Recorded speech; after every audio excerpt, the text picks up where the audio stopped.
Hello, Phil. Hi, How are you? I'm good.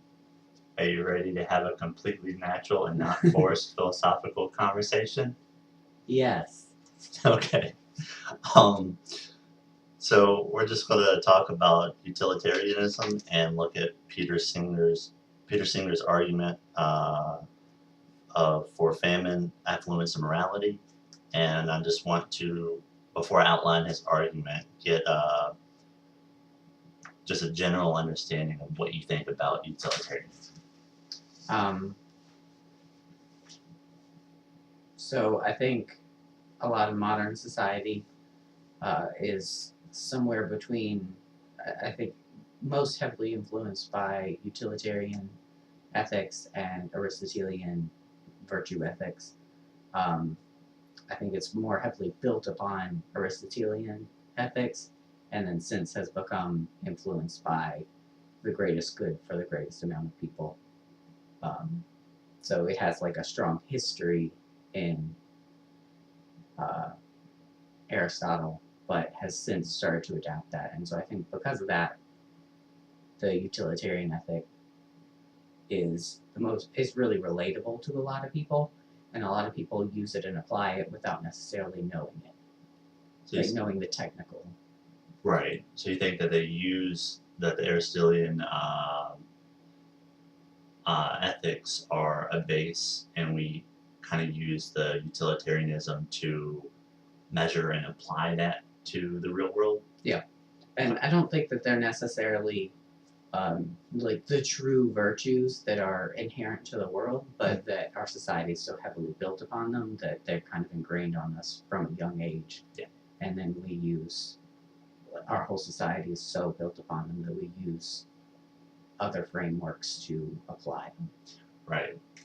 I can see that. I mean, when you grow up in a culture or society and it's just everywhere and it's inextricably intertwined with who we are, how we think, our movies, TV, news, everything. Okay. So how did you come to believe this? Um, well, I think mostly, you absorb it throughout your life, whether you realize it or not. But then had to take an ethical class in college, and we kind of walked through a lot of the large frameworks. And the two that kind of resonated the most with me were the Nicomachean ethics and utilitarian ethics, because I felt like they were the most relevant. Like I saw pieces of them in every internal struggle and every argument that I've ever made, and other things like Kantian ethics kind of had a place, but just didn't feel as relevant to today's modern society. So no love for Kant? Not really. The Germans need to learn how to put periods in their writing. Okay, so let me quickly outline Peter Singer's argument. I'll do a poor job of it, and then I can just ask you what you think about that. So his thesis, or the short version, is that we are morally obligated to sacrifice luxuries to prevent starving, and that we should view charity as a moral obligation and not simply good to give, while not being wrong to not give. In other words, we should give. It's our moral obligation. And the slightly longer version, his thesis is the whole way that we look at moral issues, our moral conceptual scheme, needs to be altered, and with it, the way of life that has come to be taken for granted in our society. And there's a couple assumptions to his argument that he outlines. The first is that poverty is not inevitable. We're capable of stopping all poverty throughout the world. It is not beyond our means. The second is that suffering and death from lack of food, shelter, and medical care is bad. And then he just kind of says, if you don't agree with these assumptions, then you can stop reading here. So the whole thing's based on these assumptions. He has a strong premise and a weak premise, and I'll just go ahead and read the strong premise.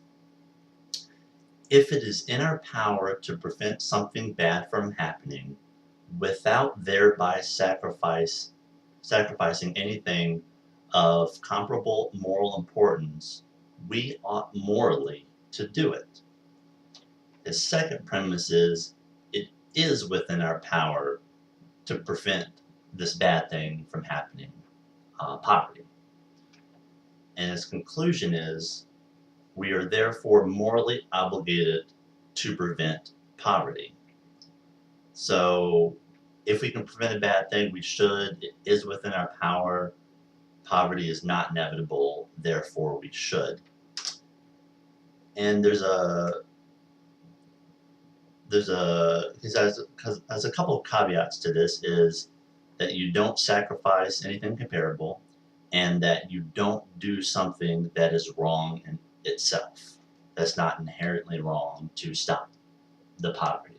So you can't kill somebody to stop hunger. And there are some interesting implications of his argument is that within his argument, he does not mention anything about proximity is not a concern. It's just poverty is bad, we should stop it, and being far away from something doesn't lessen our burden of responsibility. And that numbers also doesn't lessen our obligation. And he gives a kind of a funny example of if there's a child drowning in a pond, and there's a whole bunch of people that watches the child drown, then that is wrong. And just because 4 other people watch the child also drown doesn't mean you're just a fifth wrong. You're the full amount of wrong. And so that's the implications. The outcome of this thesis is that our traditional moral categories are upset, and that giving money is seen as a charity. This should not be. We should see not giving as wrong, and the change that should take place in our everyday lives is everyone with excess money should alter his or her life and ought to do everything he or she can, and not just simply do their share. So, what do you think of his argument?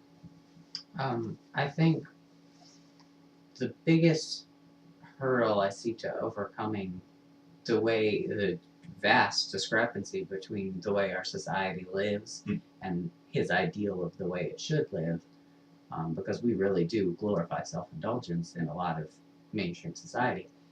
But the biggest hurdle I see is that there's the framework of relative suffering. Mm-hmm. So, like, for an individual, you may not be homeless, you may not be starving, but you still may not have all of your needs met. So, to you, something that feels like a need to someone else may be a luxury. And I don't know that that argument necessarily addresses that fully. So I guess looking at the Maslow's hierarchy of needs and looking at the higher levels of the social, the interaction, all that stuff is also necessary for a fulfilled, flourishing life. And that without it, without those certain amount of luxuries, we couldn't live a flourishing, good life.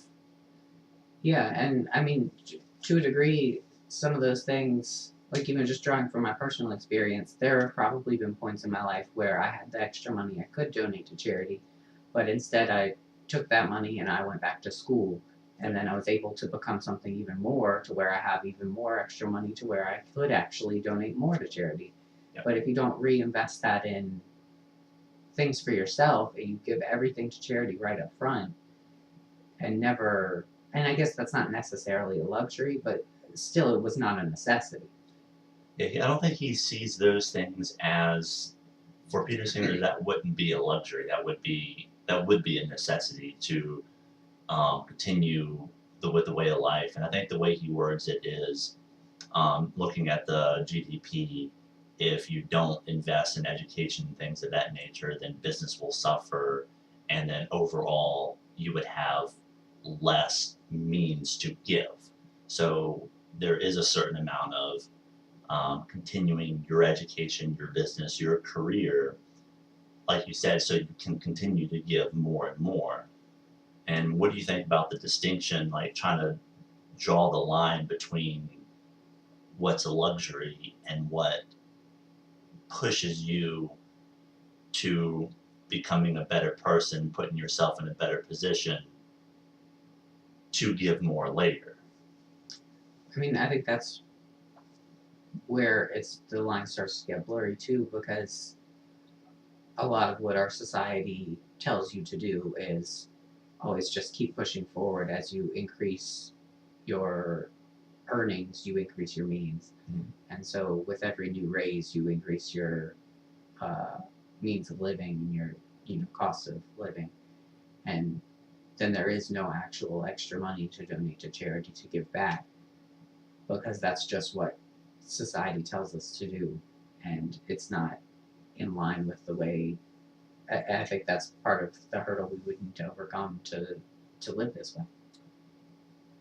That kind of made me think of something that our image, as it were, is in part necessary to further our career. You know, our clothes that we wear, the cars that we drive, being able to, for people that are in high power positions and hiring positions, to see us as equals, to see us as someone within their social sphere, we need to participate in some form of luxury to be able to be accepted, to be able to be um, to get higher paying jobs. And I don't think that makes it right, but I think in order for us to continue in our society, that's what we have to do. And I think that's is why that Peter Singer is saying we need to just radically change the way we think.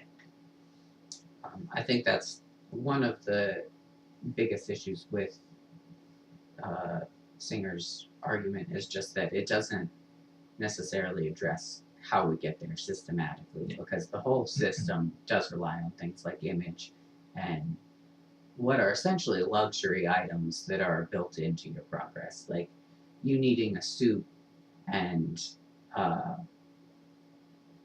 essentially needing to build this image to progress in your career, to get to the point where you have the extra income to give back. Those items should not be necessary if the society was working in line with this, but it's a systematic issue to where you have to cultivate an image just to get to that point in a lot of ways. Not everywhere, it's not all like that, but because you have to cultivate that image, you end up, it's essentially waste. Yeah. It seems to fly in the face of human evolution that we're designed to be, we've evolved into being social creatures with a certain pecking order and certain uh, rules, stated or otherwise, for navigating within the group. And I think his argument is kind of asking everybody to give that up and to discard that. So so uh,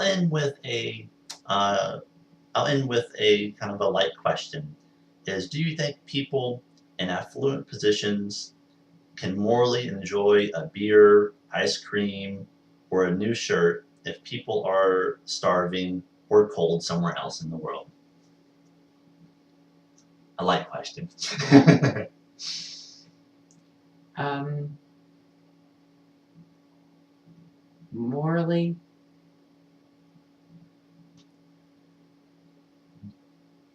gosh, that is kind of hard.